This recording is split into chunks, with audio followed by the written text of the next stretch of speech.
Hearts and Minds coverage of the iRacing V8 Supercar official series. Jay Kennedy and Sam Sutton in the booth for tonight from Circuit Gilles Villeneuve in Montreal, Canada.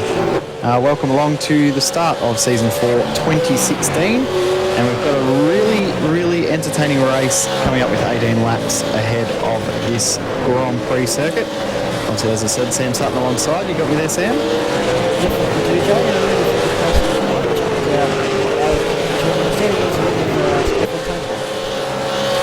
Fonte's still having computer issues, so hopefully we'll be back to semi-normality next week. But we'll work on that before we get to the Bathurst 1000, so thanks for stepping up and giving this a crack. I know it's not too easy to do when you commentate at the same time, but we'll see how we go. This last minute watch job.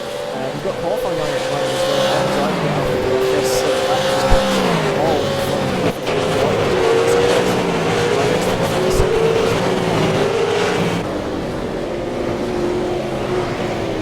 Then we've got Jared Filsell in the field tonight. He's currently back to 5th position with Ian Ford in 3rd, but Adam Siding is looking like that's an amazing time by the way that looks at the moment.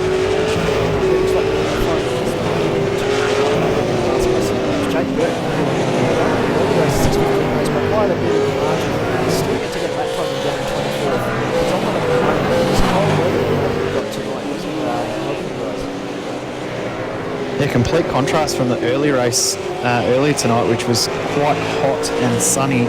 So some quick adaptation of setups, which isn't easy to do in this car with only 3 minutes. By the time you get into the session, you're left with about 30 seconds to make your changes.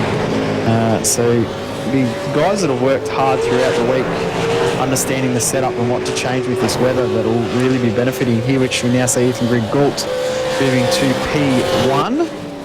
With a 1:34.6. It was a pretty quick lap time around this track. Yeah, that's a good 5/10 over time. We've still got Jake Burton on the screen at the moment, just taking the classic last chicane. See what we can put on that car.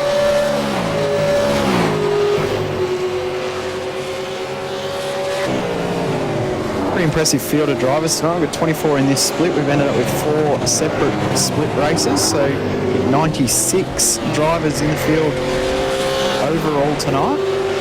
Burton about to cross the line.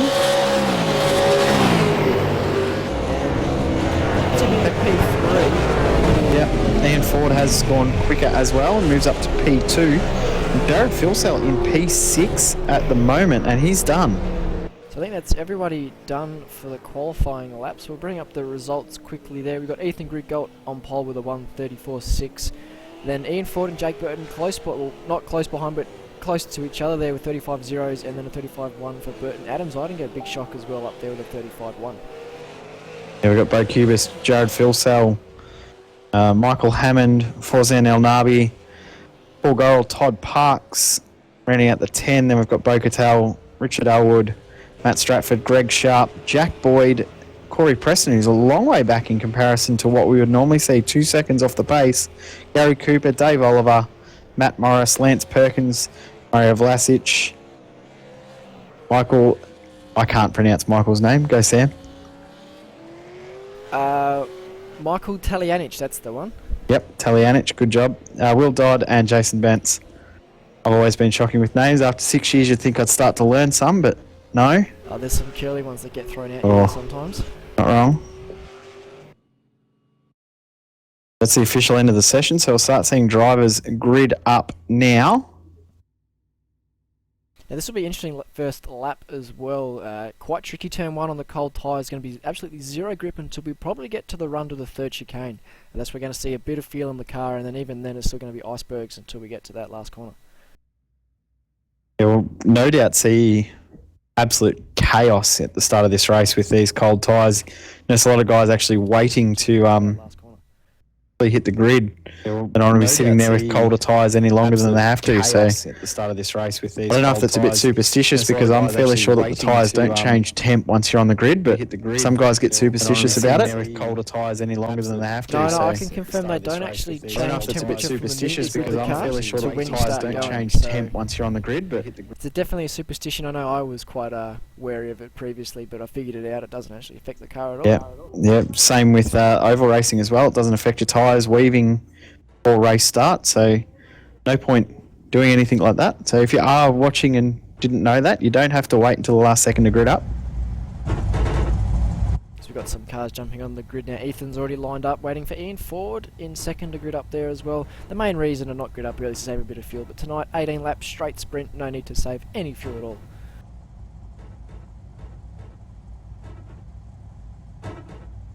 It'll be a pretty intense championship. We've got 3 guys up the front of this field who are serious championship contenders this time around. Hopefully we'll be able to broadcast the entire championship every race.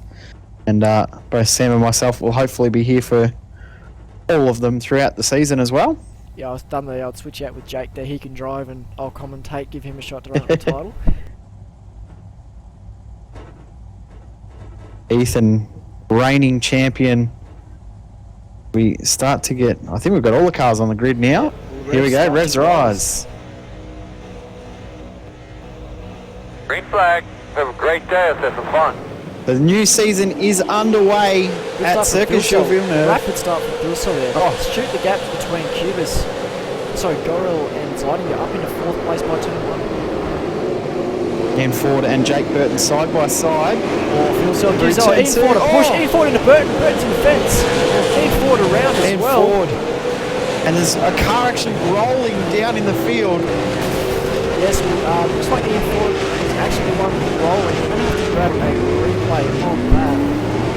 Look, Burton, Ford, Parks and Sharp all involved in that massive, massive incident.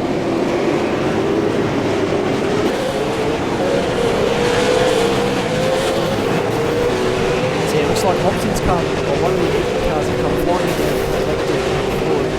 Who's then just caught up with the other cars and we'll go back live now up the front to Ethan Grigelt. Yeah, got Jared Philsell right on his tail. Might have been a bit of netcode involved in that one. We are on the US server, so there may not have been a whole lot of contact there, which has actually triggered a massive crash that may not have really been.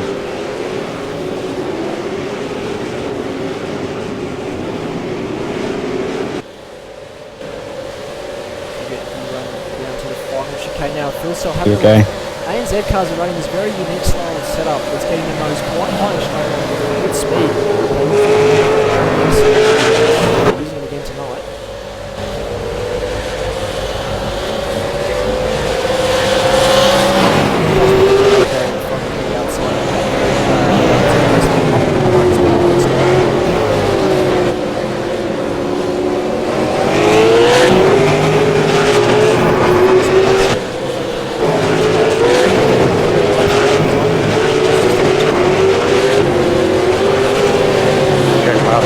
This actually happened to Adam there. He looks like he's slowing up, so he may have a slowdown from the chicane. Oh, and now he's run off again. We've got to be careful not to get another slowdown there.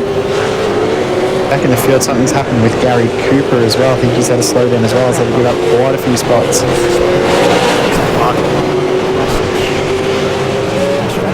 Bradford, yeah. And another one through as well.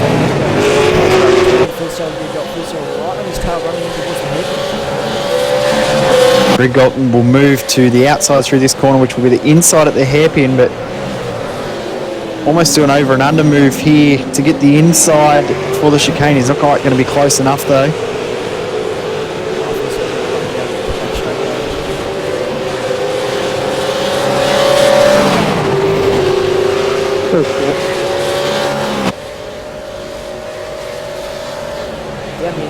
Philsell, here we go.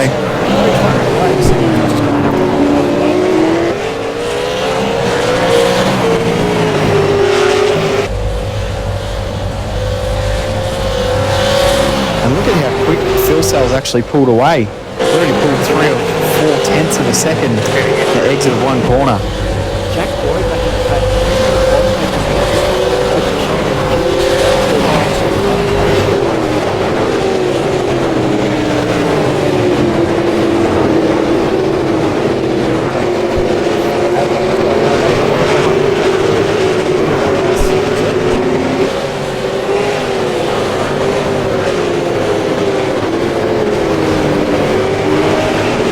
few new liveries and teams out there for this season.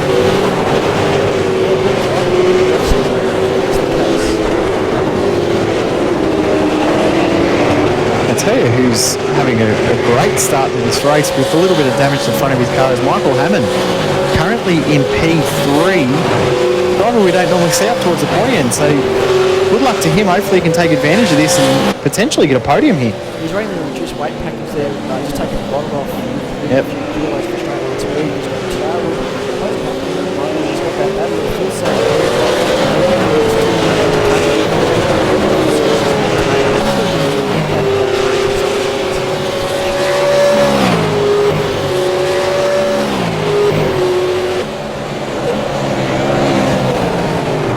We've had Jake Burton come and join us in the booth. He's out of this race, unfortunately. Jake, unlucky start to that one.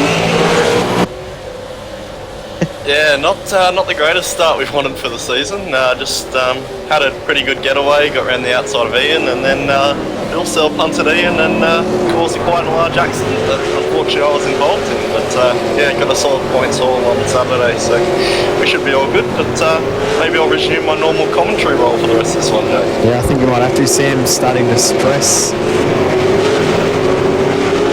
Sam's having some issues with his mic, so we'll just take it away and we'll keep chatting to ourselves. Jake is Ethan Griggold thought we'll just go back a little bit. Ethan Griggold I thought was going to lose the pack. Lose Philso when Philso got ahead. We've got Cubis, Gorrell and Zeidinger. This is for 6th, 7th and 8th. Zeidinger, awesome qualifying, and he's actually got some good race pace too. He had to give up a slowdown not too long ago, and he's closed that gap back up very, very quickly.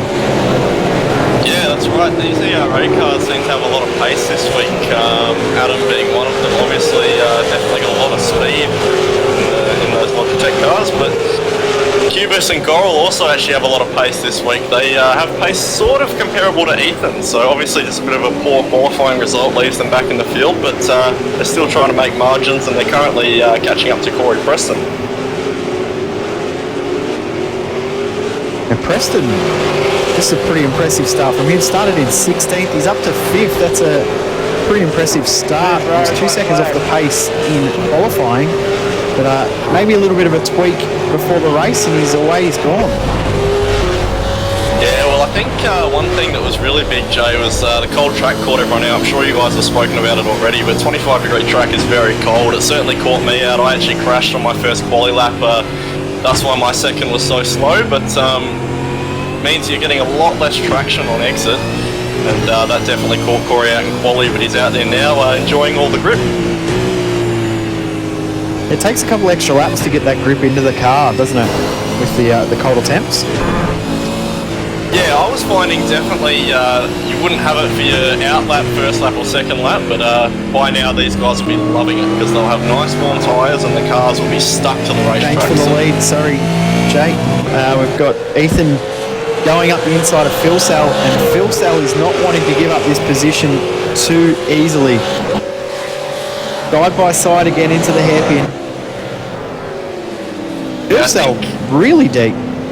Yeah, I think Philsell maybe just needs to pick his battles now. He knows he's got so much straight line speed in that ANZ Commodore, but Ethan's well and truly the faster car at the moment. Ethan done a lot more practice this week. I think Philsell actually only started practicing about 40 minutes ago, so May not even been that long. That's got some great pace, that ANZ car. They've really got that setup working for that straight line speed. So, little clip of the wall though on exit for Philsell. Yeah, that battle, Jake, that battle we were watching before with Cubis, Gorrell and Zeidinger now has an extra member to it, with those three guys catching Corey Preston and passing Preston now is Cubis with a slowdown penalty for Preston, and Gorrell may be able to get him as well. Which he will. It does. That can bite you really hard at this track, Jay. I found throughout this week that the guys winning the races have been not necessarily the ones with the most pace, just the ones who can drive a consistent race and avoid the slowdowns. I think Zeidinger may have got one as well, because he was coming up to pass Preston and didn't look to make the move, and Preston actually had his foot on the brake rather early as well, so almost left it open, but Tell you what though, enabled Cubis, sorry, to get the 5th. Michael Hammond, P3 for Laser Racing. It's a really impressive result from him, a massive step up from what we've seen last season. Great to see, and even Richard Elwood as well in P4. Great to see new names up towards the pointy end of this this season, or this new season. Hopefully we'll see some more names come about as the season continues. Yeah, that's right. Obviously, you've got a lot of big names back in this field tonight, including Jared Filsell is a big one, but one that we actually might have seen, and Sam will be able to confirm this. I did actually see John Emerson doing laps earlier, and we'll be doing the late race for here, so... There we go. Bit of nostalgia from the 2013-2012 era there, Jay. Back in the day. How good's this battle going on here? Gurrell with Preston. Sends it. Thinks about that move. Here we go. And Gorrell's going to have to be really, really careful of Zeidinger throwing it up beside Preston, but he's Preston doesn't have enough of an overlap. Big impact into the wall there for Preston. Yeah, Preston just didn't commit enough for the first right, and Gorrell just took his line, and Preston had nowhere to go. As Gorrell runs wide, and Zeidinger now will get the move done, and Preston might be able to get past Gorrell here, and does, and might even dive up the inside. No, he thinks twice about that. Yeah, Gorrell, I don't know if he's still got that slowdown, but maybe a bit of damage from the tiny bit of contact with Corey Preston, but Corey will now be looking to chase down Zeidinger. Zeidinger goes deep into the hairpin. This is going to help Corey. He's gone deep as well. If Corey can put the power down, he should have a run up to the chicane. Gets it down quite nicely.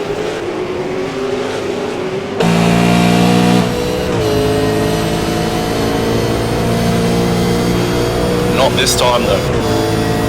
Dak Boyd's actually closing up on these guys as well, as is Dave Oliver. So we could end up with a 5-car train here for P6 very, very soon.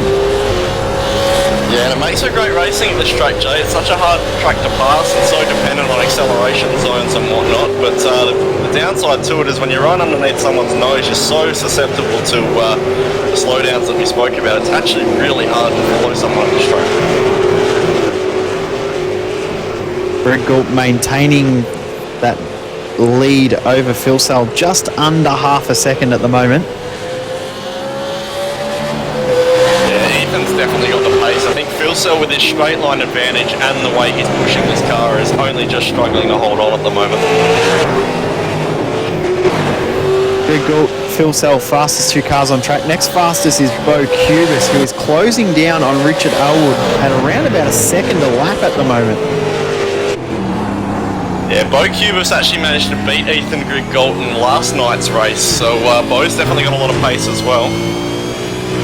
Should be able to catch and pass Elwood relatively quickly.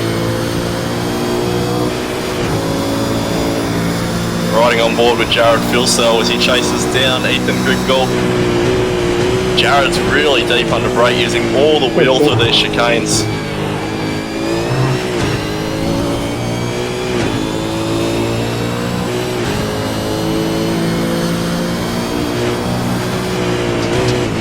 I believe we're already pretty much halfway through this race. This is amazing how quick this one is going, and we have had action aplenty with now watching Oliver and Boyd. This is 9th and 10th. Boyd fairly new name to this event in the Monday night racing. The ANZ driver now. Those fluorescent red wheels.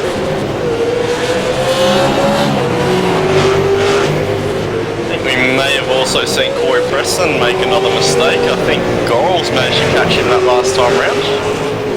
Yeah, Gorrell gained around about half a second over Preston that last lap. Preston's car looks rather unhealthy. Oh, but a little bit further up the road, Jake. Cubis is now all over the back of Aylwood. It wouldn't surprise me if he hasn't moved down into the hairpin. A little bit far back at the moment.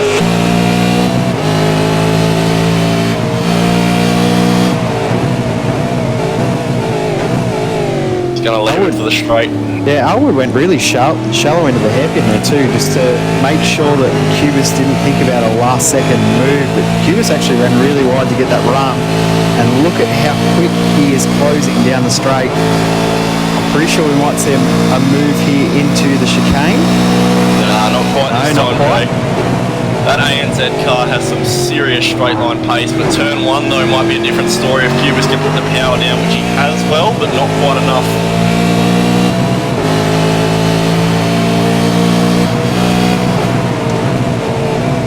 Ever closing under brakes is Cubis.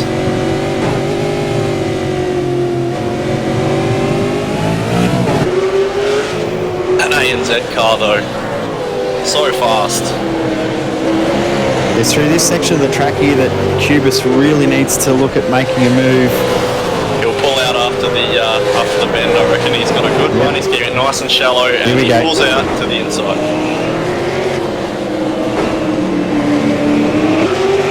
The issue Cubis will find here though is that he's now moving into the part of the track that ANZ car is quite quick, so this could be still on. That's true, but Cubis is very quick through this final chicane, so if he can get it right, he should have enough of a margin, which he has got now, yeah.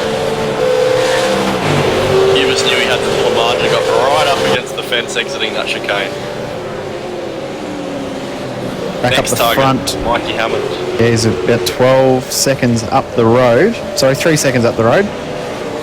Ethan Grigalt, Jared Filsell separated by 0.2 of a second as they're ending the 10th of 18 laps. Coming up to lap traffic as well with Gary Cooper just ahead of them. Filsell's found his feet now. He's set his 2 fastest laps in the race on the last 2 laps. Ethan, not a slow poke either, doing a 34.8. It still doesn't match Filsell's 3. And then we've got Cattell back there, who's just come back out of the pits after that first lap incident. Quite a few out that first lap crash with, I think, 8 cars involved in the end in that one. One of the biggest we've seen since Virginia, I would say, back in 2013.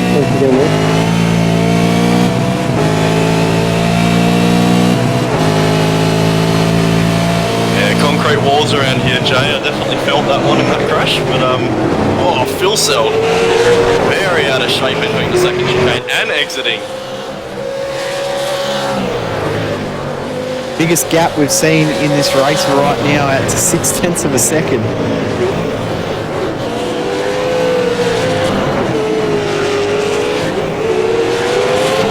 This front two to about 13 seconds is pretty massive. Also, we've got to mention our third place battle. Mikey Hammond in a 37.5 to Cubis's 36.0 last time by, so Cubis is coming for that P3. And notice Hammond locking a few wheels, so no doubt struggling a little. I mean, he's got a fair bit of damage to the front of that car, so lap time wise, he's actually 3 seconds a lap slower than the front 2 cars. Here comes Paul Gorrell. Move done on Corey Preston. Under brakes, and Preston gives it up.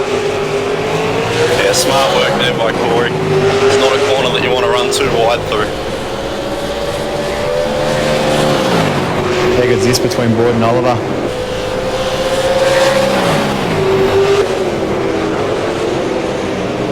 Tell you what, Corey's looking back on Gorrell now. Struggles to put the power down a little bit off too.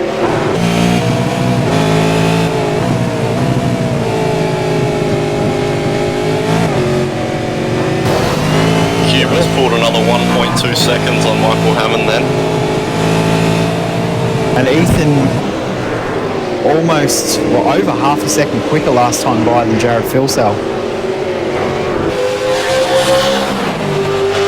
Here comes Zeidinger up the inside of Aylwood and gets the move done. Oh, does he? Yeah, very. Oh!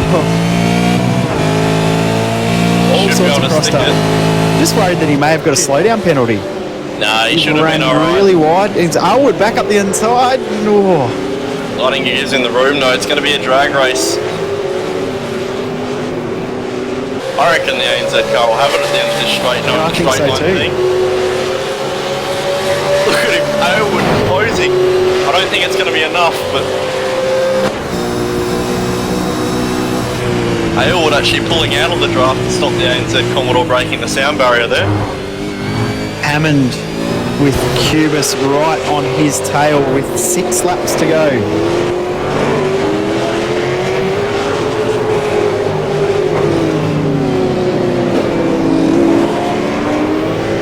Biggest gap we've seen now, 1.5 seconds between first and second. Gridgalt back to Phil Sell.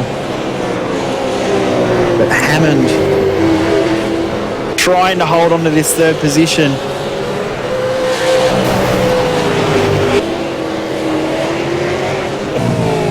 Oh, Cubis almost throws it up the inside. Yeah, Cubis has a lot of pace over Michael Hammond at the moment, so Mikey will probably just want to hand it over. He'll be stoked with 4th place.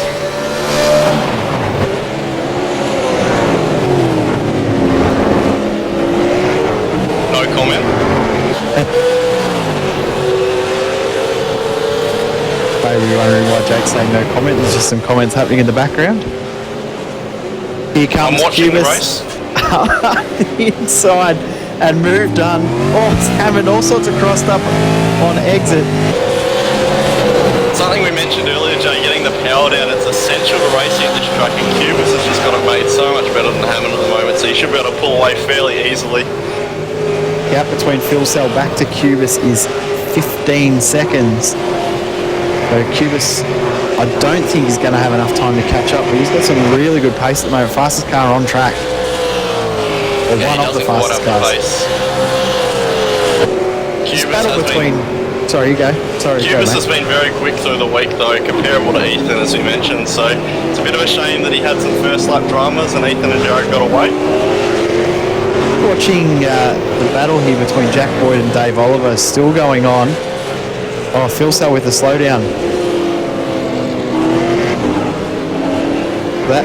Oh, Phil Sell's around, spun it. Replay Oh, Phil Sell, but we heard he spun.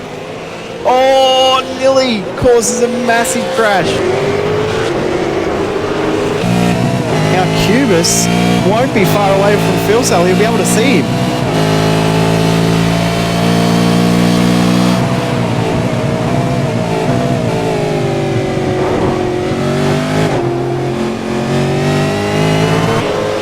So a potential 1-2 for the SDC boys at the moment. Cubis definitely starting to fight back. If Phil Sell's in his sight now.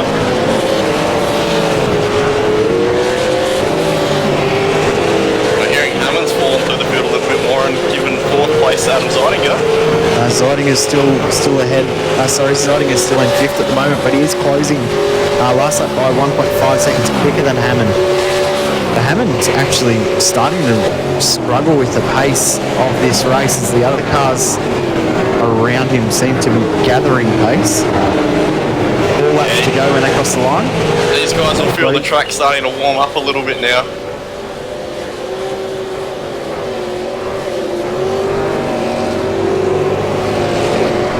You can definitely tell that the track's warmed up as these guys have finally put some laps down on it. They'll be feeling a lot more grip now. It'll be a lot different to the first lap.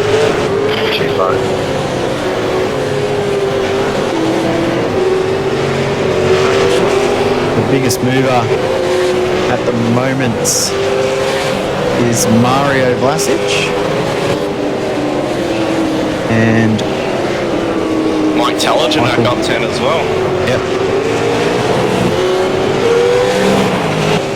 Jake Burton and Ian Ford, the 2 biggest losers in the race. Do I mean that literally?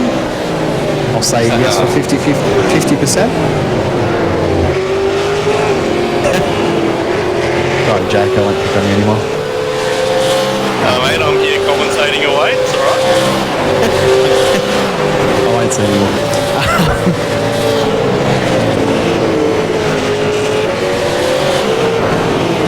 Pretty much 3 laps to go. I think this battle between Hammond, Zeidinger and and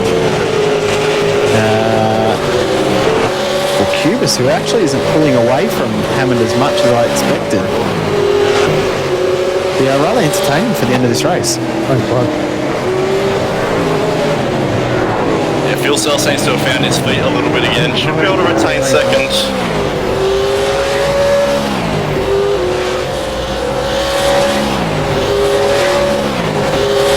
Zeidinger in 5th position, having a couple of internet issues, which are usually expected with American server races.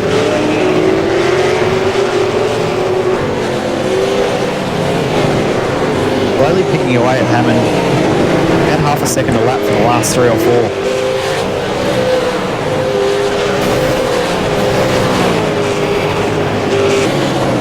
Cubis and Zeidinger around about the same pace at the moment, but Hammond dropping at around about half a second to Zeidinger, and the gap now live is just under a second.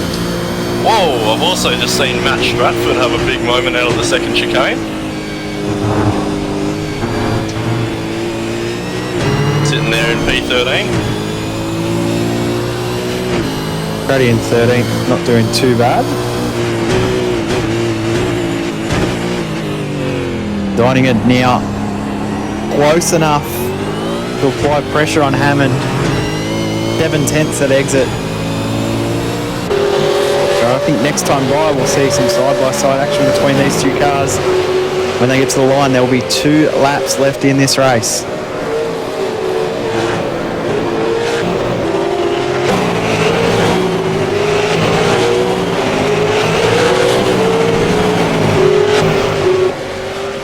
As you now cross over to 2 to go, as you said.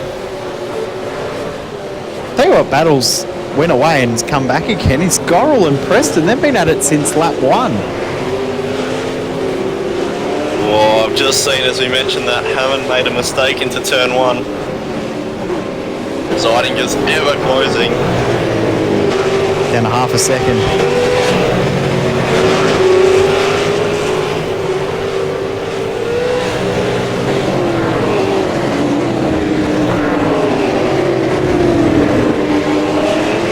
I reckon at the exit of the hairpin we'll see these guys pretty much nose to tail, and might see a move into the chicane at the end of this lap.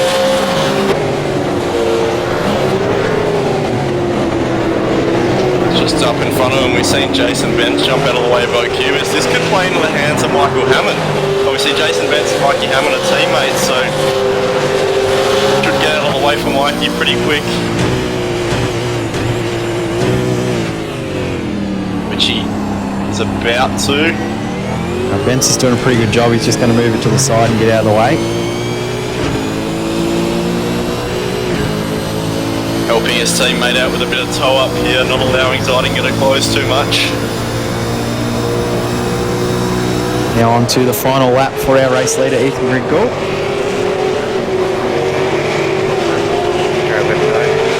Benz, I would say, will move to the side. No, still sticking there.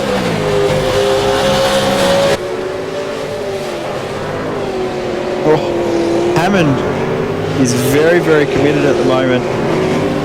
1 to go, this is the time to be committed. Zeidinger shows a nose. Not quite.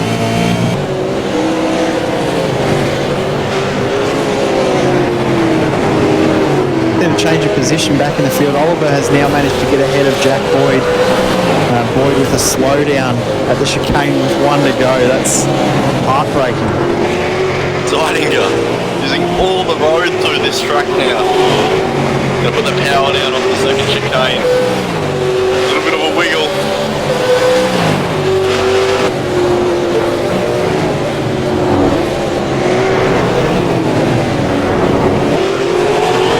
I don't think he's going to be close enough, is he?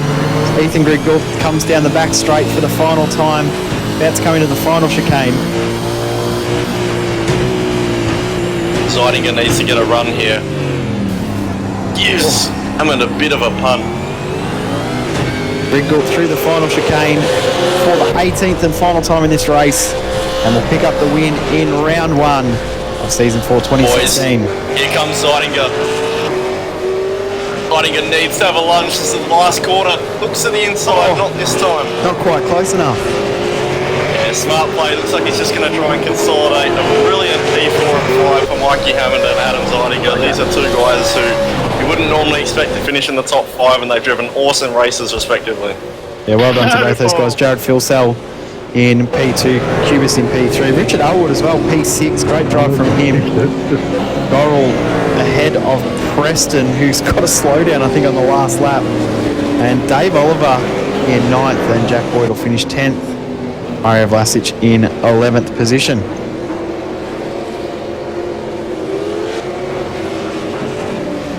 That was a pretty entertaining race. Unlucky for you though, Jake, at the start, but definitely lived up to all expectations. Good race, guys. Well done, podium.